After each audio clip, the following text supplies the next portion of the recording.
Difference between compounds and mixtures. First is compound are pure substances, mixtures are impure substances.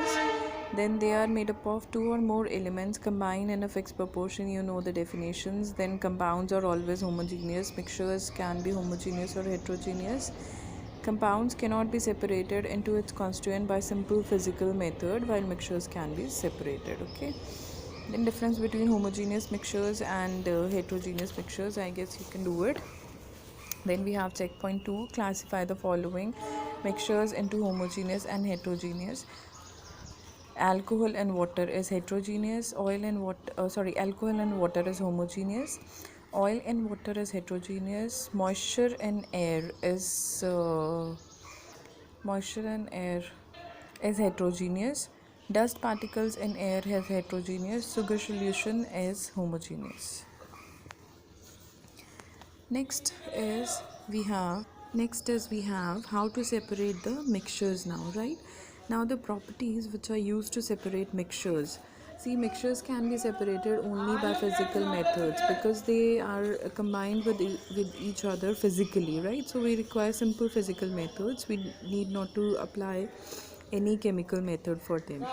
So the physical properties by which we can separate them is density. Depending upon the difference in the density of the two constituents, we can separate them. Melting and boiling point, magnetic properties, solubility, and nature to sublime. These are the properties through which we can separate the mixtures. Okay.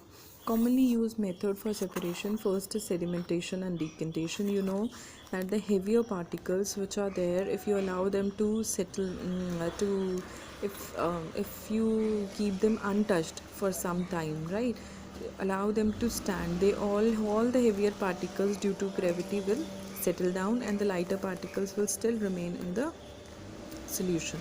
So this is called sedimentation. Okay.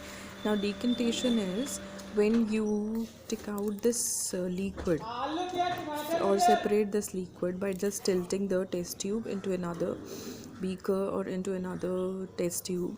That is called decantation. Okay. So the method which we use here is, the property which we use here is density, difference in density. Heavier, denser particles will settle down and the lighter particles will remain in the solution or in the liquid, right? Decantation is, see, you might have seen your mother cleaning the rice or cleaning the pulses, right, by washing in the water. Now when you wash rice in the water, the rice gets settled down and the water is on the top, and when you want to remove water, she just pours out the water. That is called decantation. Okay. Next is filtration. You know how it is done.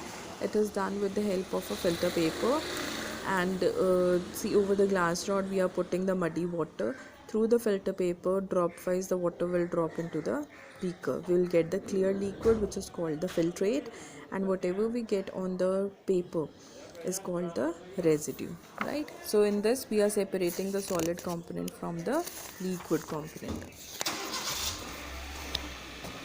Next is evaporation. In evaporation, what we do is we take a dish or any, you all have seen evaporation at your homes, right? Now here we are taking a salt solution or a sugar solution and we are heating it, so that what will happen, water will evaporate and the solid component will remain behind, right? This is called evaporation.